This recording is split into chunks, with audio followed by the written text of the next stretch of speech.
উত্তর দেশের একটি গ্রামে বীরসিংহ ও জ্ঞানপ্রকাশ নামে দুজন যুবক বাস করত।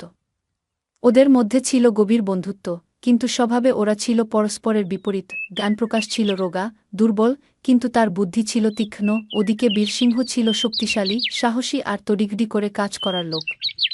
ওর বুদ্ধি ছিল কম। দুই বন্ধু মিলে একবার বেড়াতে বের হল।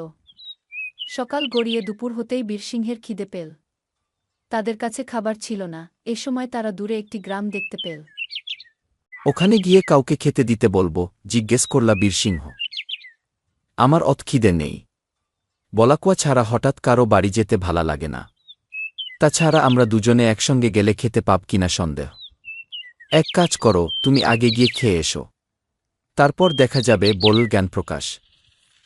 আসল ব্যাপার হল, জ্ঞানপ্রকাশ ইচ্ছা করে বীরসিংহের সঙ্গে যায়নি। কারণ বীরসিংহ সবার সঙ্গে ঝগড়া করে, আর খিদে পেলে ওর কোনো জ্ঞান থাকে না। মারামারিও করতে পারে। জ্ঞানপ্রকাশ ভালোভাবেই জানত ওর সঙ্গে গেলে ভাত তো দূরের কথা, জলও খেতে পাবে না। সেই জন্যই বীরসিংহকে একাই যেতে বল গ্রামে। গ্রামে ঢুকেই বীরসিংহ এক চাষিকে দেখতে পেল। ওরা দুপুরের খাবার খাচ্ছিল।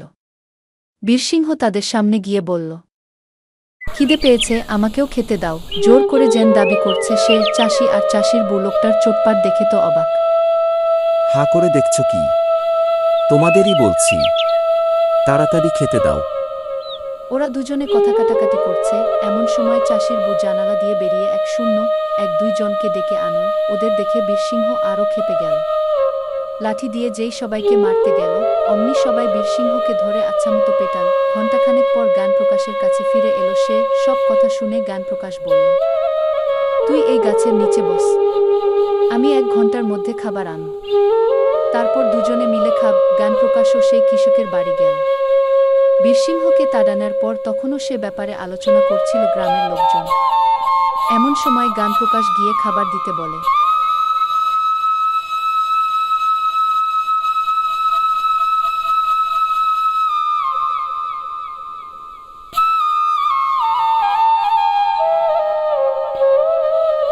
কৃষক রেগে বলল, খাবার দাবার কিছু হবে না, যাও, না হলে লাঠি খেতে হবে।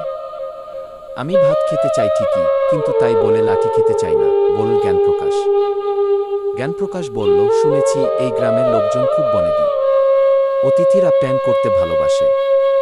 যাক সে কথা, আপনার হাঁড়ি আর জল দিলে আমি আপনাদের জন্য চমৎকার একটা খাবার রান্না করে খাওয়াতে পারব। গ্রামের লোকের মনে কৌতূহল জাগল। জ্ঞানপ্রকাশ কিষানের কাছ থেকে হাঁড়ি আর জল পেল। একটা গাছের নিচে 3টি ইট বসিয়ে উনুন বানাল। এদিক ওদিক থেকে কয়েকটা কাঠ কুড়িয়ে উনুন ধরাল।